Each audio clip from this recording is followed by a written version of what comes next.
Hello Sumit, welcome back to my channel. So in this video we'll be learning how to make this beautiful monostrap A-line dress. You can see how nice it is. You'll be wondering why it's on the floor. It could not fit into my mannequin and it is not mine, so I cannot put it on. It's not even my size, it's smaller than myself. So you can see how beautiful it is, and I bet you it came out very well. So to get started, this is the fabric I have. I don't know the name of this fabric.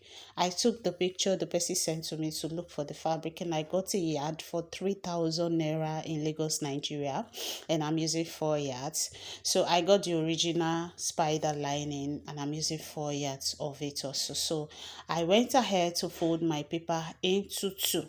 Okay, it's because we are drafting the full scale of it, so it's not like the normal pattern where you draft just half part of it. So after folding it to two, I went ahead to take her shoulder measurement, which is 7 inches, and I take the neck width, which is 3.5 of an inch.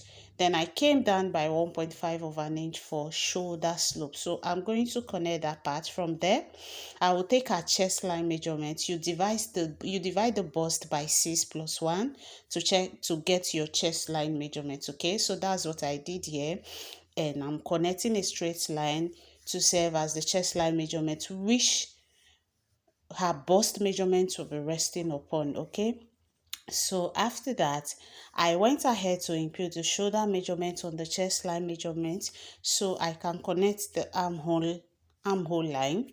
So after connecting the armhole line, the next thing now is to divide the armhole line into two to get the midpoint. So from the midpoint, you come in by half an inch. So after coming in by half an inch, the next thing I want to do is to divide the bust by 4. So a quarter of our bust measurement will be resting on the chest line. And after marking it, I'm going to connect from that bust measurement we've just marked now to the armhole curve line. So I'm just connecting the armhole line accordingly. So you can see me making the curve for the armhole line. So after doing this, the next thing we want to do now, we need to get the bust points, the under bust and the waistline. So I went ahead to first of all to get her waistline measurement. So if you're measuring 15 inches from your shoulder to your waist, you know that's what you're using here. Then from there, I went ahead to get the bust point and the under bust measurement. All of this, you would have gotten it from her body while measuring. The bust point is the nipple point, okay? Then the under bust measurement, we all know that part. Why do we know this in a simple dress? Is because we will be manipulating some darts to open other parts to give us the A line that we want, because we'll be doing a tightening on the neckline to make sure that it is not gaping on the neckline. Okay, so this is me labeling the chest line, the bust point, the under bust and the waistline. So after getting that, the next thing now is to get the hip height, which is where her hip circumference measurement will be resting on. So I went ahead to mark it and I roll a straight line.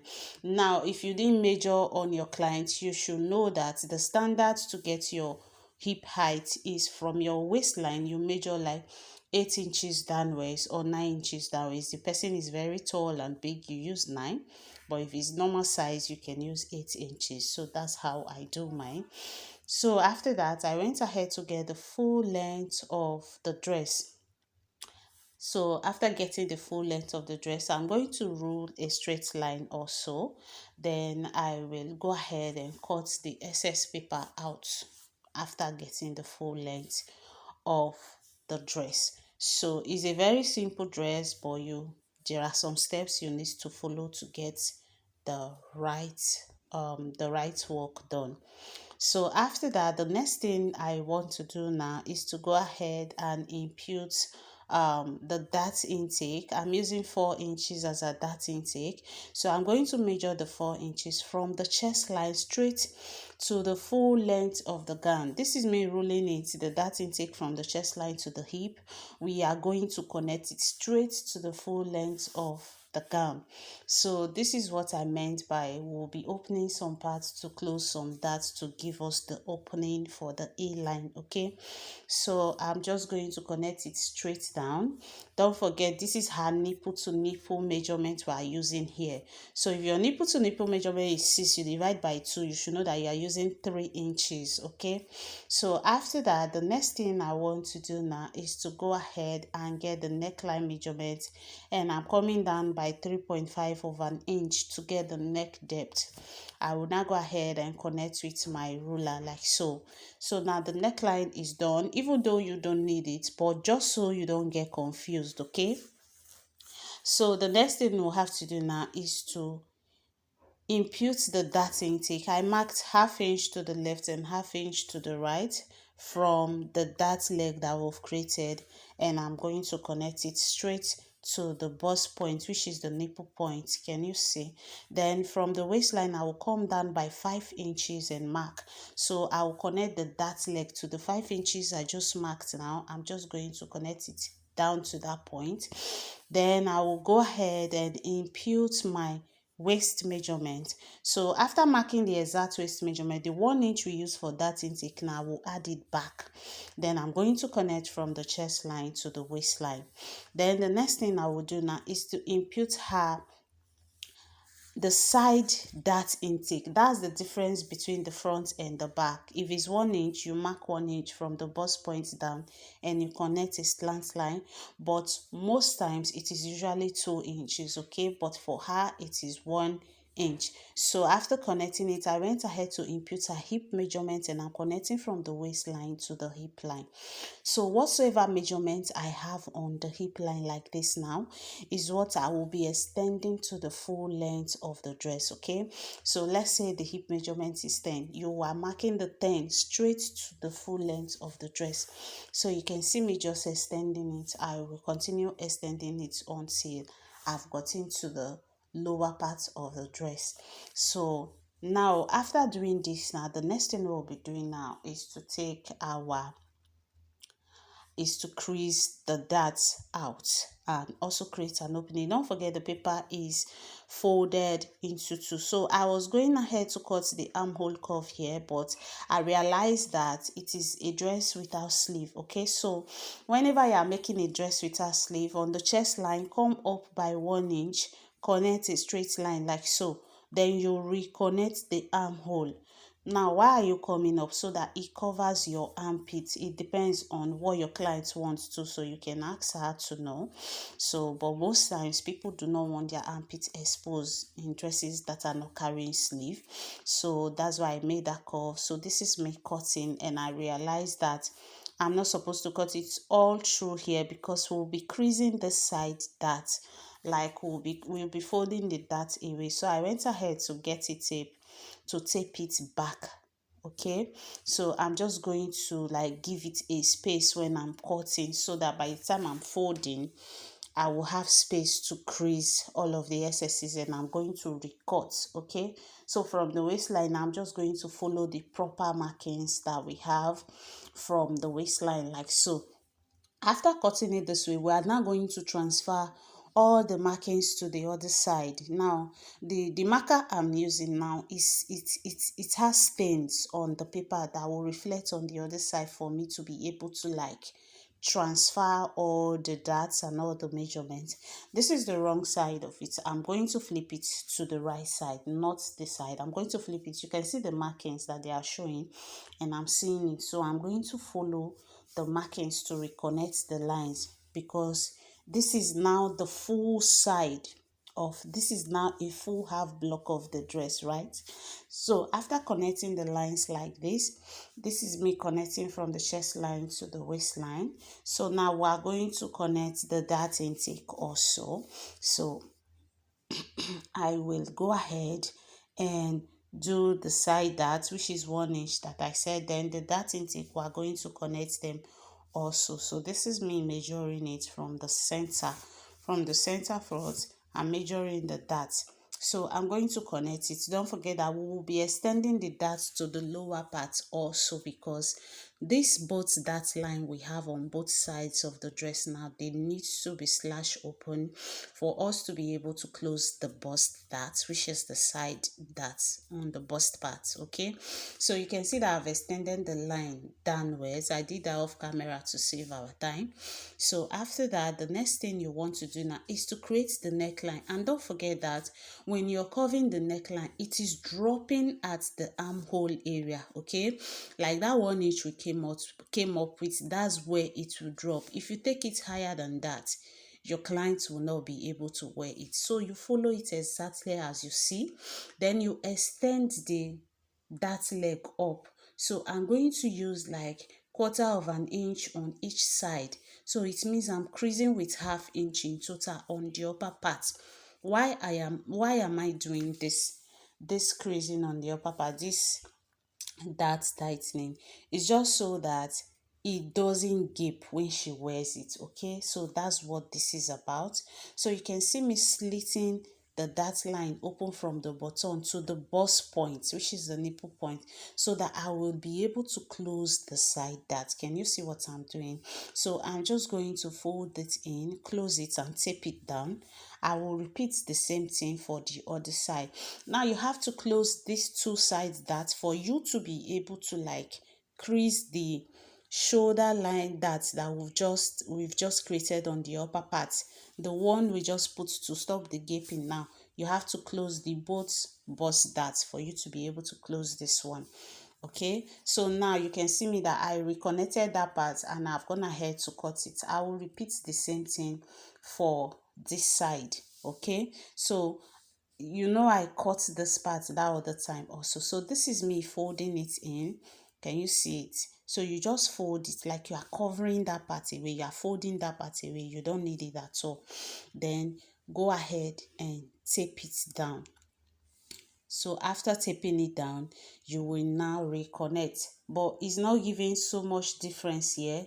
In some cases, when you close the bust dart, you see that the lines do not align at all. Okay, so you go ahead and you can see what I'm doing, reconnecting. After reconnecting it, you go ahead and trim it accordingly.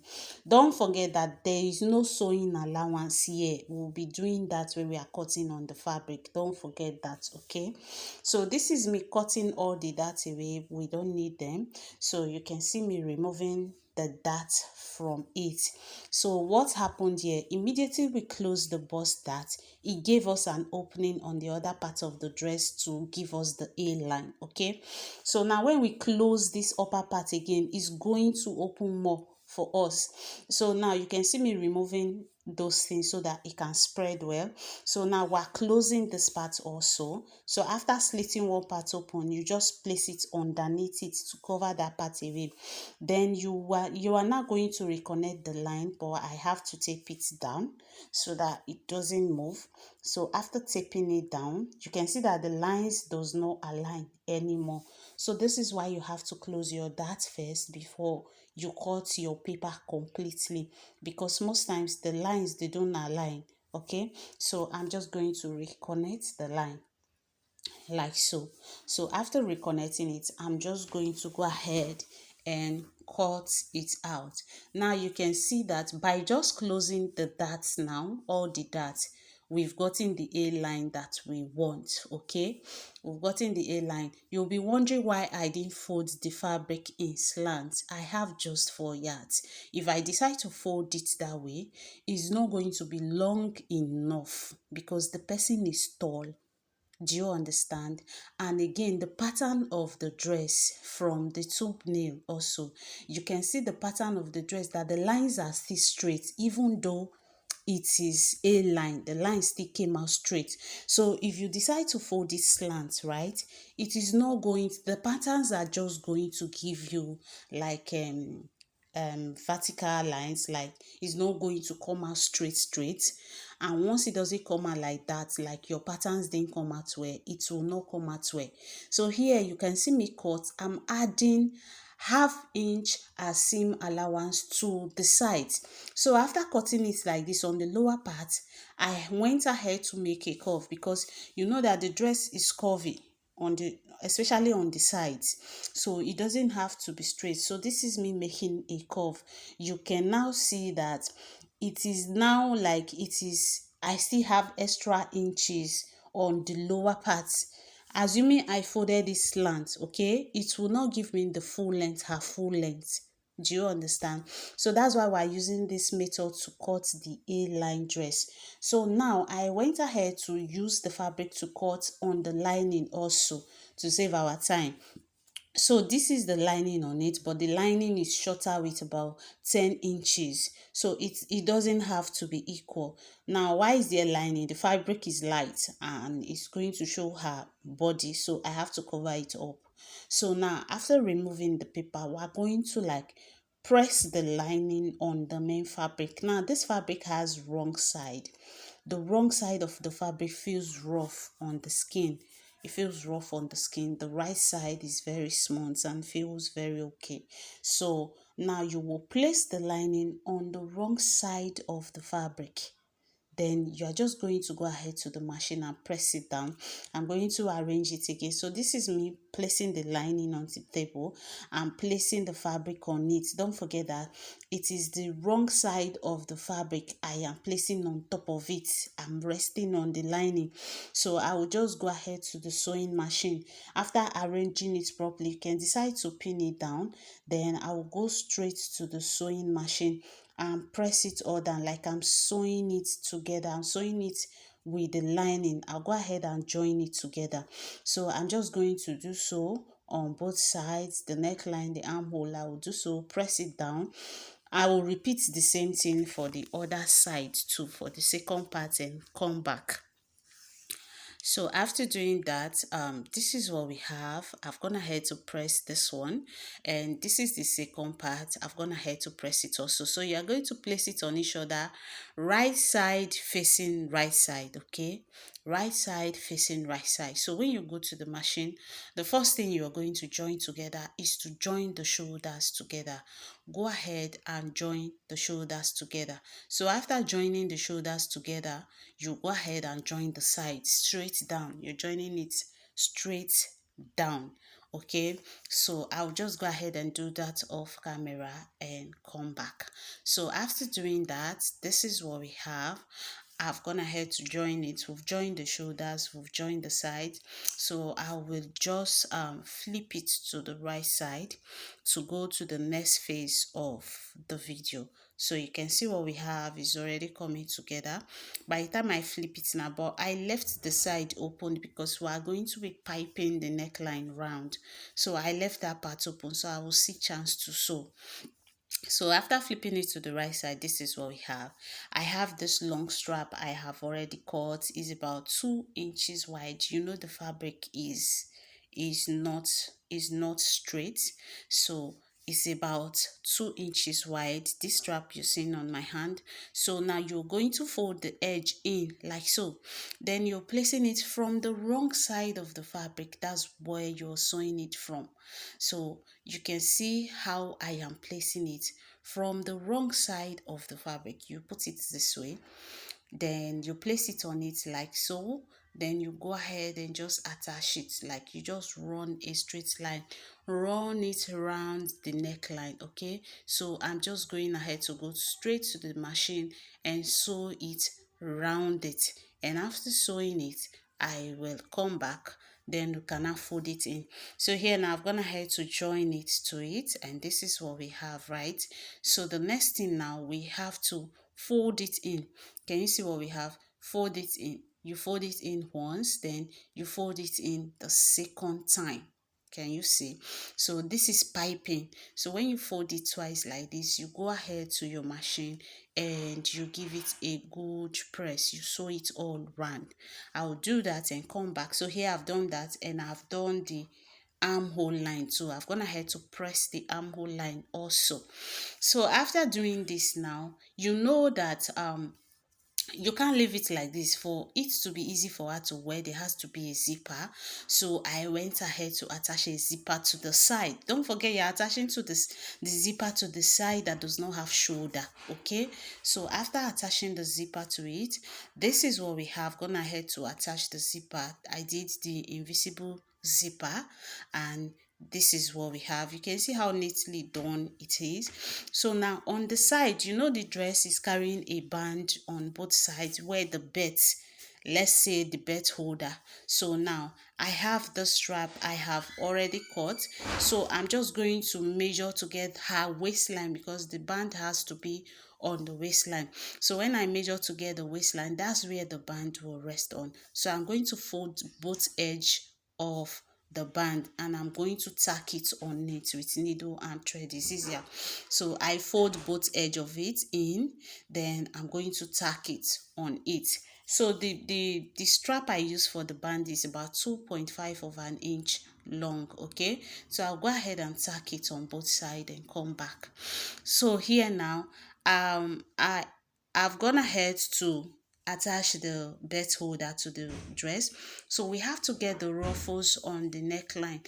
This part is very, very important, and you need to pay attention. So to get the ruffles on the neckline, I folded my paper into 4 equal parts. You can see what I'm doing here. Why am I folding it? Is to get the exact midpoint. So I need this crease line I'm creating now to get the midpoint of the paper to start creating my this thing. We are making a flounce for the ruffles. Okay, so this is me. You can see me marking the midpoint. So from the midpoint now, what you do, mark 1 inch round. From the midpoint, you are marking 1 inch round from the midpoint. So I will go ahead and continue marking 1 inch round, 1 inch round until I'm done, and I will connect the 1 inch together. Please take note. This is how to make your flounce. Okay, for any dress you're making, this is how to make your flounce, but the difference is how big you want the flounce to be. So after marking the 1 inch round, I'm going to connect all the dots together. All the markings I've just created round, I will connect everything together, and after connecting it, I am now going to mark 2 inches away. So on this side now, from that 1 inch I've marked round, I will mark 2 inches. Okay, so now I'm just going to make a slant line. So I'm just using my ruler to define the crease, like the midpoint of the paper. Okay, so I'm just going to, like, the width of the flounce I want is 2 inches. I don't want it big because of what I'm making. So after marking the 2 inches, now I'm just going to create a slant line from the other side now to the 2 inches I came up with. Can you see what I'm doing? Can you see it? So I made a slant line. So now I'm just going to now go ahead and connect the 2 inches all round. All round. So the thing is, once you connect to the other part, you can see how I'm doing it. It's just the 2 inches I'm marking, and I'm sorry that my pencil is faint here. You can see it, but when I connect the lines together, you will see it properly. You can see that it is 2 inches I am marking all round. Then if you don't want to make mistake, from the midpoint now, if you add 2 inches to the 1 inch round we mark earlier, it will now be 3 inches, right? So I will mark it all round and get to this point, then I will go ahead and connect it all round. You can see what I'm doing. So we are going to connect the lines together. So it is 2 inches. The 2 inches now is now starting from this other line again. So when you mark round, you get to the other point, you mark 2 inches again, like from the first line to the third line, 2 inches different. From the third line to the fourth line, 2 inches different. From the fourth line to the fifth line, 2 inches apart. Let me use the word apart. Okay, so you can see what I'm doing here. You can see how it is coming out. You can see it here. You can see it clearly. So now, from this first line we've ruled now, we are now going to mark 2 inches again. Can you see what I'm doing? 2 inches. You mark the 2 inches round like so. The 2 inches round like so. You connect. when you mark to an extent, you connect so you don't make mistake. So after connecting, you go ahead and mark 2 inches again. It's just 2 inches apart, 2 inches apart, until you exhaust the paper. Or it depends on how big you want your flounce to be. You can decide to join the papers according to the volume of flounce you are creating. So after marking it all around, you can see that the flounce has already come together like this. I will go ahead and cut the paper off, like just cut the extra excesses, but you should watch how I am cutting it also, so that you don't make mistake. Okay, so after cutting it out like so, now we are going to now take this paper and place it on the fabric we are working on. So this is my fabric. I'm just going to spread it open and place the paper on it like so. So after placing the paper on it, the next thing, now I will go ahead and pin it down so that it is easy for me to cut when I'm cutting it. So after pinning it all down, what I'm going to do is to trim it round.